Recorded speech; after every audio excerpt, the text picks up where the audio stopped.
আমার কলিজার ভাইকো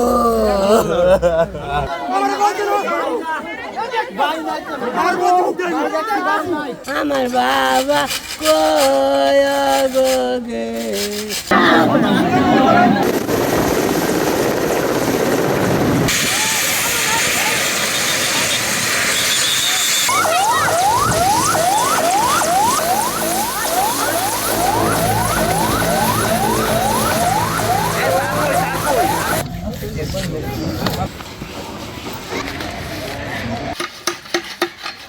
কত সুন্দর ময়না আমার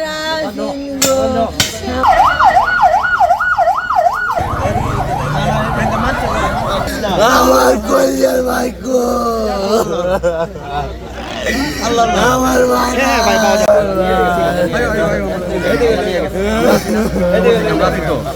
আল্লাহ বলে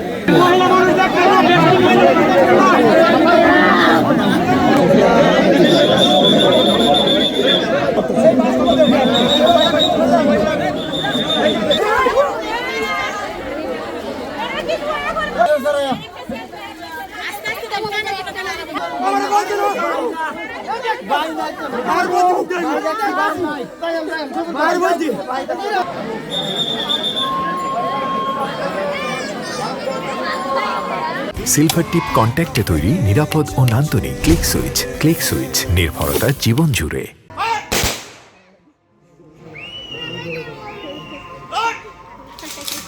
সে আমার খুব ভালোবাসতো, আমি তার বড় ভাই, তারও আমি খুব সম্মান করতাম, সেও আমাকে মানতো। আমরা দুই ভাই কোনোদিন ঝগড়া করছি না, একসাথে বড় হয়েছি, একসাথে চলাফেরা করছি, একসাথে খাওয়া দাওয়া করছি, একসাথে উঠছি।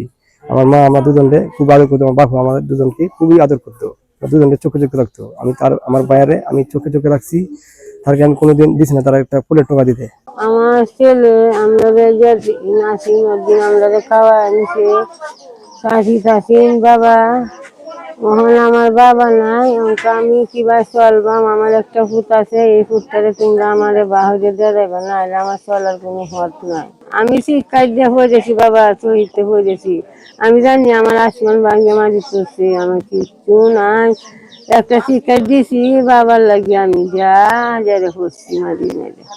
আমার বাবা কি সুন্দর হয়ে সংসারটা আমার চালায় নিচ্ছে, ওর কাছে আমার এই বাবা ঘুরে আসছি, মানে আমার খেলা সংসার চালায় দিবা। উনি যেদিন শহীদ হলেন, ওই দিন আমরা উপজেলা প্রশাসনের পক্ষ থেকে উপজেলা নির্বাহী অফিসার মহোদয় এবং আমি আমাদের বাড়িতে গিয়েছিলাম, ওনার পরিবারের সাথে দেখা করেছি, ওনার পরিবারের প্রতি আমরা সমবেদনা জানিয়েছি। আমার ছেলে খুব ভালো মানুষ আছে, তার আচার ব্যবহার খুব ভালো ছিল, আমার এলাকার সঙ্গে সে খুব ভালোবাসত, এলাকার মানুষের সাথে সে খুব মেল মহব্বত ছিল। এখন আমার তো আশা ভরসা সব শেষ হয়ে গেছে। এখন আমার একটা বাচ্চা আছে, তার ছোট ভাই আছে, তার ছোট ভাই দ্বারা একটা চাকরির ব্যবস্থা করে দিলে তো আমরা, আমার ছোট নাতি আছে, বউ আছে, তারা লয়ে আমরা চলাফেরাটা ভালো মতো করতে আসবো না, কিছুই না পাই আমি, তা আমার সবার সব দিক দিয়ে আমি চলার মতো কোনো ভাব নেই। সে খুব ভালো ছিল এমনি, তার বাপের একটা পিডও একটা অপারেশন হয়েছে, অসুস্থ মেলা দিন ধরিয়া, তার এই যে চাকরি করে এই যে টাকাটা পায় এটা তার বাপ মারে, সে এটা দিয়ে সে চলাফেরা করে আর কি। এই আমাদের গ্রামবাসী সহ তার স্বজন আত্মীয় স্বজন সহ পাকুন্দিয়াবাসী একটা নিস্তব্ধতার মধ্যে চলে আসছে, যে আমাদের প্রিয় সন্তান সেটা আজ নাই, এই জিনিসটা আমরা মেনে নিতে পারছি না।